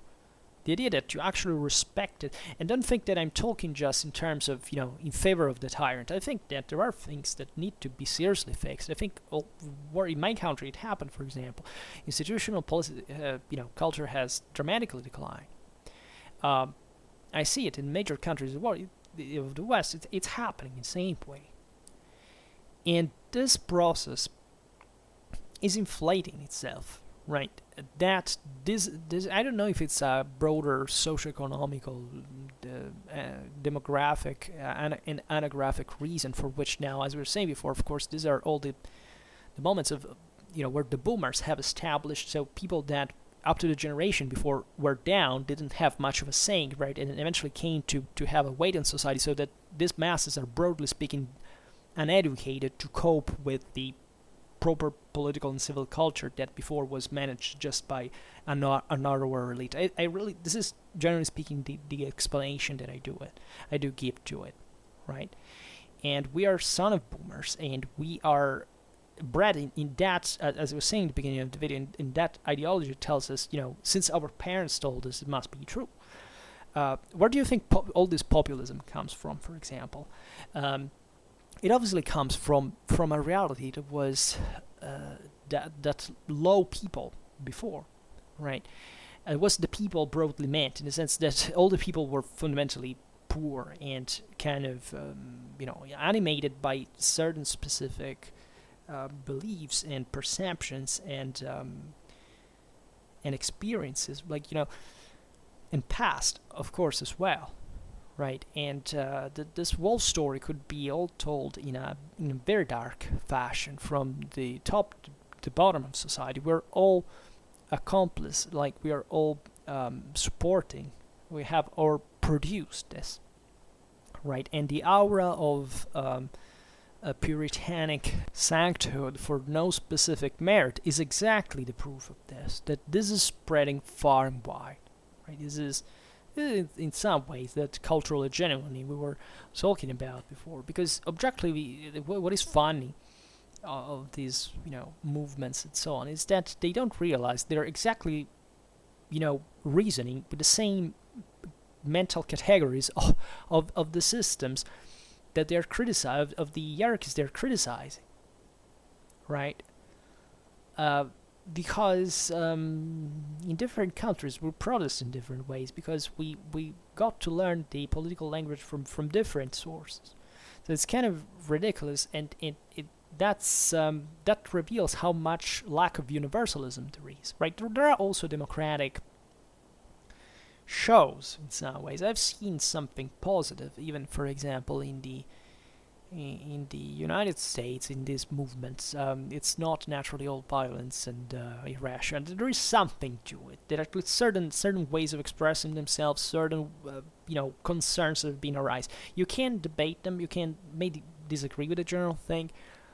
But I think there is also, a good disposition, because I was saying before, also the majority of the masses at the end of the day doesn't want really to do harm, right? That it's not really extremistic. The people in itself can be very violent altogether, or at least can produce very violent things. The people pushes that. It's like the sea with the single waves that crash ashore, right? They give that movement. But the majority of the people is not radical fringe. And, of course, aside from the ideologies that are portrayed often by the media in a very way, do you think that this has all to do with racism? Well, racism is a factor, but there is an enormous set of problems that have to do with that, right? There is a poverty, of margination, injustice of different levels, right? It's all a set of things. Actually, racism is, it's a part of it, just. So also, it's not important to monofactual explanation, as we often said, are always wrong by definition. Which just doesn't mean that a factor doesn't actually permeate the wall. It always does. There is not a sectorial repartition in this, but there is still a blending of the various elements that do not make one just the only thing that is there, right? And there are also, by the way, certain circumstances that from a more scientific point of view, there are big movements, big questions that have never been addressed. Sometimes they are there from centuries, but then there may be just one event that triggers them, that makes them become something big, and there is nothing deterministic in it. So even about the causes of whatever can happen also in potential in the future, we shouldn't think that there are only this great, big, deep reasons we have to analyze. Sometimes you just have even to worry about what one single individual does, right? This is what happened, for example, this summer in the United States. This is just fundamentally one episode. Just one person, actually pair, if I'm not wrong, did screwed up badly and killed a person, and that's, that's what caused most of the mess. That is not to say that beneath that there's not all the problem, right? But I'm just telling to you as if I was. I know that most of my audience is from the United States. Hey, I don't have to teach you anything, and I wouldn't do it to anybody, by the way. So this is to be careful with what words imply naturally, and what we should be also be educating others to act like. What would you like to live in a world when a person says one thing and really means another? Because if you really give to someone, to the tyrant, you should eventually behave accordingly. Otherwise, you just seed further distrust. You're not to be believed, because I personally wouldn't believe you that. So that terrorism is actually a very ineffective instrument. Most of circumstances, right? There is some terrorism that actually has a point, but most of the times it has very few to do with what the problem really is, right? If you think that extremism is like a heavier political vote, just saying, okay, let's vote extremism to counterbalance the other side, that's not mathematically correct, because the extremistic vote will maybe be heavier in a certain direction, but will trigger all another series of changes that will actually turn the thing in a very different way. Even the same balance in a very different way from what you previously thought. This is not a static system with only that series of elements. We're talking about moral forces fundamentally, and you may never know how far that can reach, right? So, in this sense, there is also another movement that is one expressed by the masses, right? Broader riots, or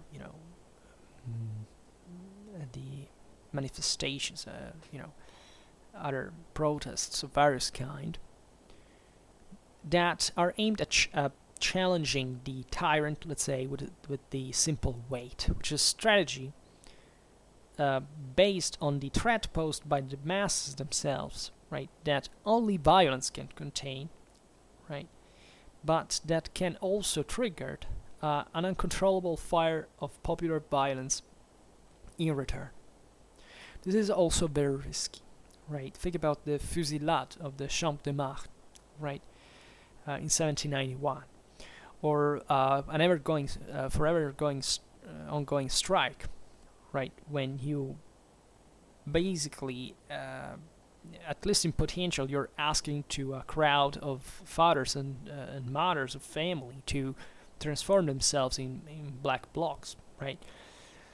So summoning the masses, gathering the masses, and prepare them to extreme gestures like the storming the palace or other acts of open challenge is very risky, because it poses, of course, the tyrant between in front of the decision between repression and giving up, right? And this doesn't happen also very often, as you understand. So what you keep seeing just is this strange terroristic, moody terroristic expression that fundamentally breaks out from the exterior of exalted or irrational personalities, right? That have a chaotic pulsion to violence, dictated by the moods, not by actual intelligence or what can properly be achieved, right? So a democratic system works in a way that has a completely different language, right? It's not manifesting, protesting is not is generally speaking wrong. But you should also pose to yourself the question: is what, especially in this Western context, what do you think you're going to exactly get with that? If not potentially lighting up the this getting out of control of such masses, and even posing the government in front of kind of radical turns that also rarely happen in some ways, because the government, generally speaking, is more intelligent than the people, and that's objectively the case, right? Especially in this time, because you're not fighting against improvised governments. We're fighting against systems that are pretty damn well structured and functional and aware and full of means that would perfectly know how to handle in the greatest right. The people, once again, do not seem to, and increasingly do not seem to understand it. In fact, I believe we are in a historical time which we will gradually ever more entrust ourselves to the authority in some way, broadly meant. It can be just like a business. It can be another, even a parastatal reality in some way, but still actually feeling lost in front of the reaction, which is surely and often more rational than what we see in the streets today. It's very difficult to see where certain protests really go, right? It's a lot of noise, very often private property damage. Now, even in the most extreme cases, in fact, even random violence against people, even through racial discrimination. It is often just about stealing property to them, because every ideology is fine in that sense, and that reveals you the primitiveness of such attitudes, right? Also, this doesn't mean that in other contexts this cannot have a specific weight, right? There are other ways to obstruct, right, the governments, and that are way more effective, and that's what we should be looking at. But it takes intelligence, it takes organization, it takes discipline, collective training, and it can't be achieved just by the riot. So, think that we live in a world in which, as we were saying at the beginning, the threat of violence is a criminal act, right? But politically speaking as well, things like the hyperboles, the bravura, or even intimidation are not in politics, right?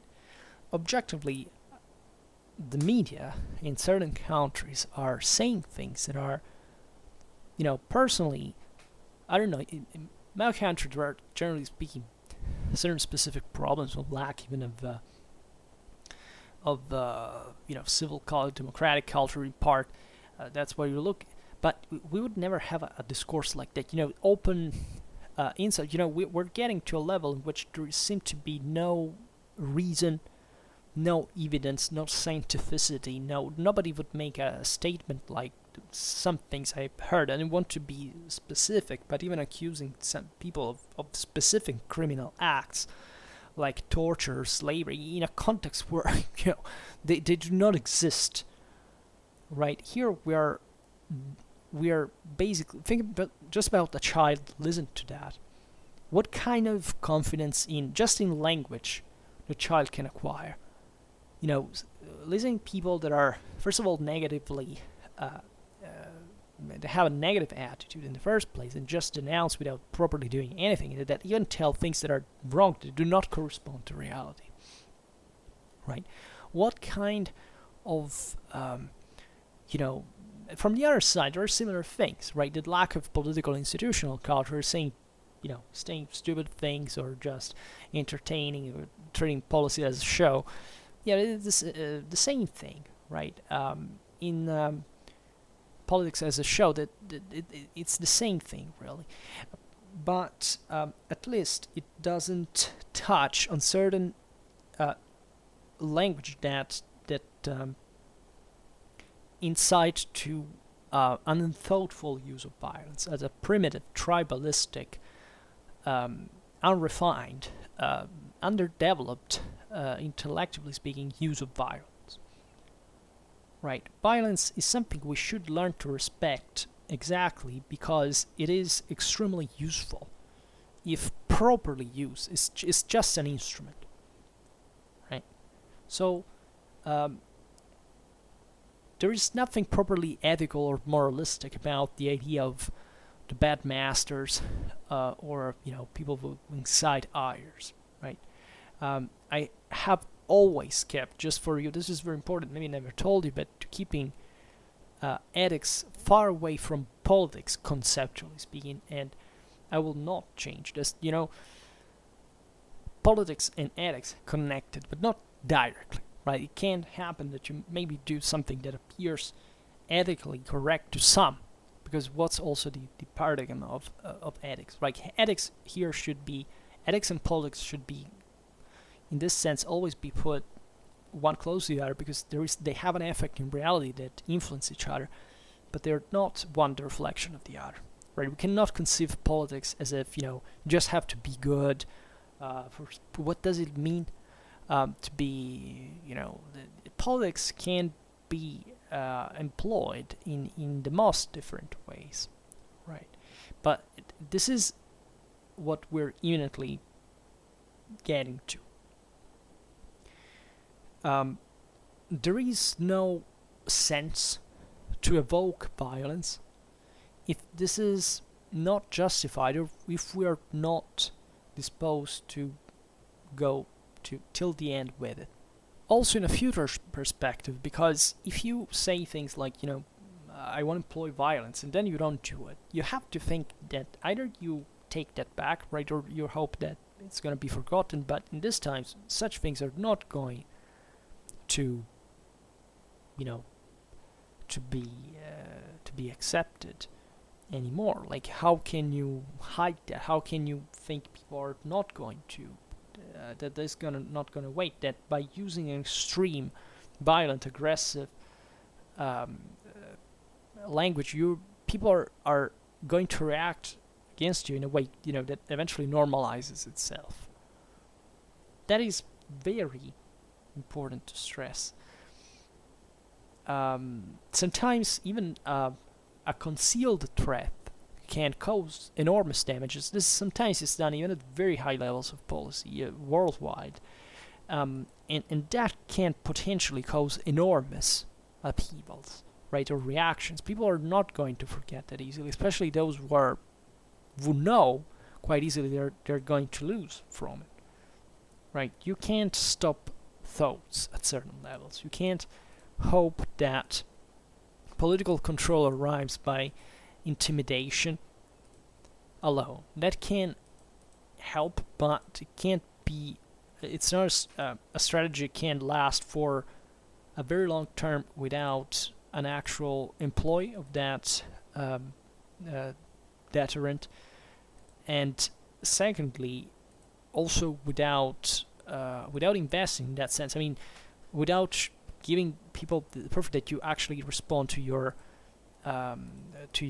purposes, to your intentions correctly, right? It's very funny when and you see where the problem is in this war, when there are those international debates. I think it was about May in the British Parliament, when she said she would use nuclear weapons if it was required. There was an enormous murmuring and says, well, what are you talking about?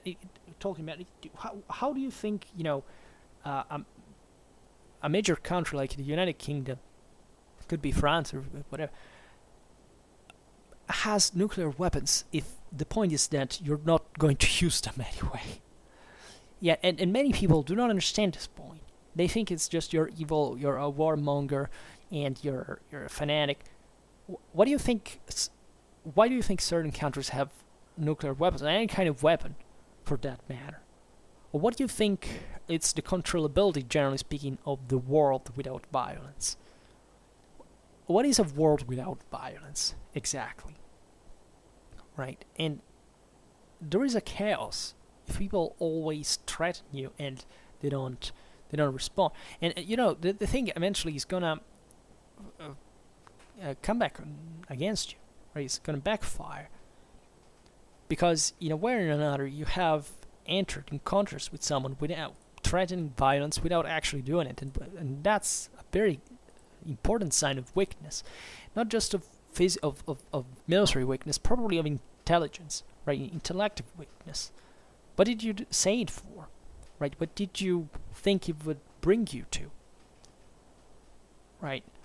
And this has to do with not with the political, not much at least, to the credibility of the politicians that are responsible of such statements, but the people who vote for them. That is, what do you want to be, represented by? If that person is going to represent you, what do you think that the general improvement to your own society will come from? Right. This is not to say that you're directly responsible for everything that person does, but generally speaking, you should thoughtfully realize that maybe it's not such a good idea to second those who always claim that there is a conspiracy, a tyranny. They want just to bring the people on the streets and protesting and burning cars and shooting at the police. For what? Right? Equally, to vote someone that just tells a whole load of nonsense at some point that may still have its own twisted logic that may even actually work, right? But that unavoidably causes, in a specific environment, certain reactions. That is also important because it's not, once again, you understand why politics and ethics are divided in this sense, because there is no correspondence necessarily between the two. You can be a very good politician even if you, kill, if you're a criminal in many ways, right? Do you think that every totalitarian chief of state is a bad guy? No, actually, some were very capable. And that's even why they made it, made the thing last so long. But the reaction that the thing could cause, for example, worldwide, is maybe actually because why they were brought down. Because you don't live in an isolated world where you can't think that everything is just about a single shutout and the consequences of it do not count, or the situation is going to remain the same anyway. You can do it infinite times, right? And it's obvious that especially respect for violence comes from those moments in which the principles of democracy and liberty can be actually threatened, right? And therefore the usage of violence can reestablish or render itself necessary and even unavoidable, right? In this extreme situation, you have to concretely dispose of your own life and the one of others. And therefore you also have to do something that many people are not willing to accept, and this makes it grossly uneducated from a civil point of view. That is to say giving to human life a price, right? At least to give it a value that is, we can't do without, or is sacrificable in front of a higher collective interest. And this seems to me that happens all the time. Do you think that your government do not make choices that every single choice they make cause someone dying, even accidentally, right? And sometimes, on purpose even. We all know it.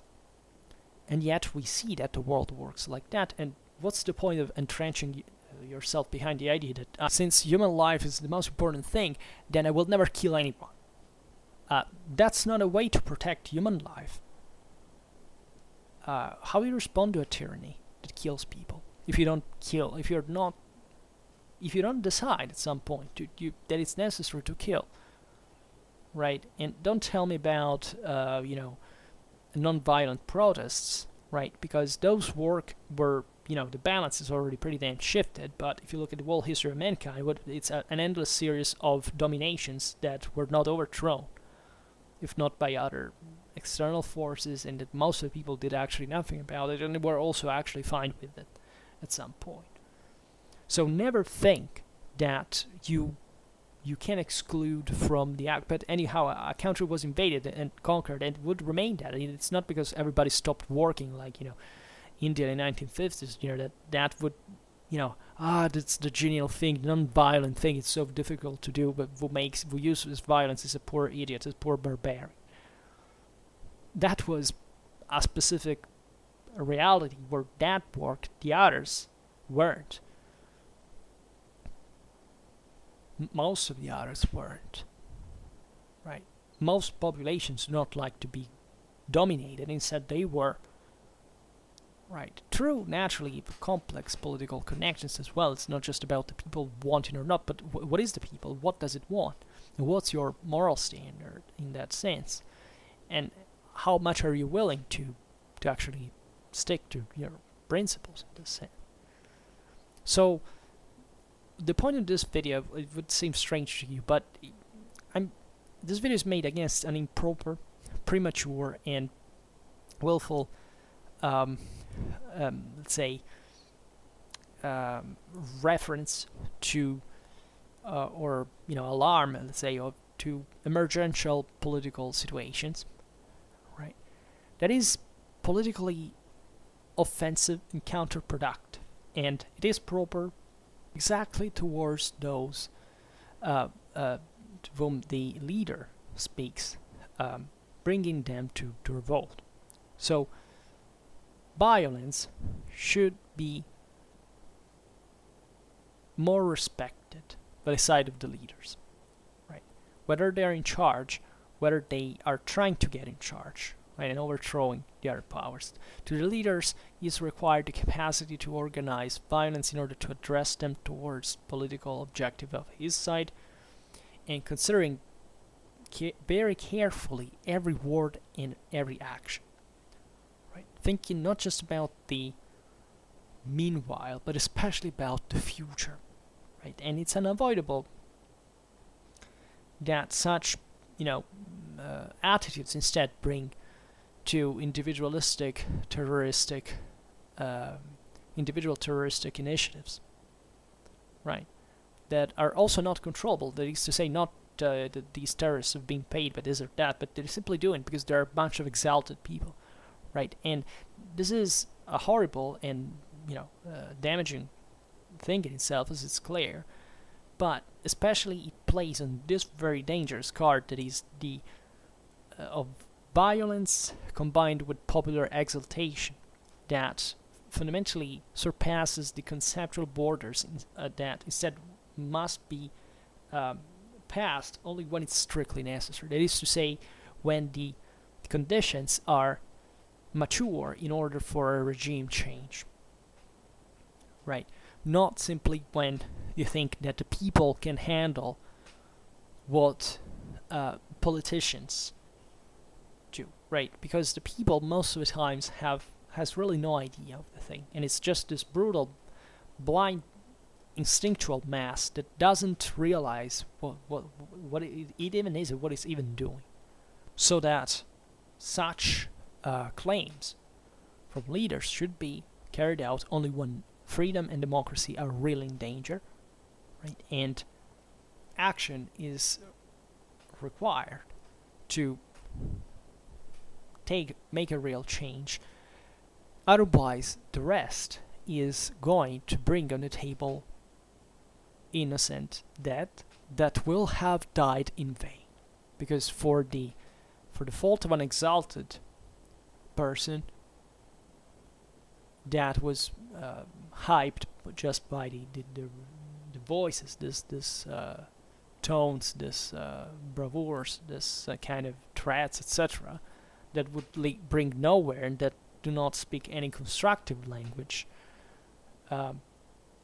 will have made no difference in the end. Right? Whereas the political leadership should absolutely understand concretely what the political, military, and social balance is really like, if it is, you know, the right moment to act or not, right? I lost myself a bit in the middle, but I think that the essentials here are clear, right? And it was a strange video for the usual standards, but it should do like for further expansions in this thought that I think are very important. And this one is, as you understand, a memento for both the tyrant and the people, because it's very difficult to spot sometimes where the other options are in the middle, right? You know, was vote for real, right? And what is what you're being told ideologically, and what is actually real. And without a sound understanding of reality, that can't happen. So for now, I stop it here, and I just hope that you enjoyed this video. If you did, please share it, otherwise leave a like or subscribe to my channel if you're interested in my upcoming contents. And for now, I thank you heartily for listening to me. I wish you a nice time, and see you next time. Bye.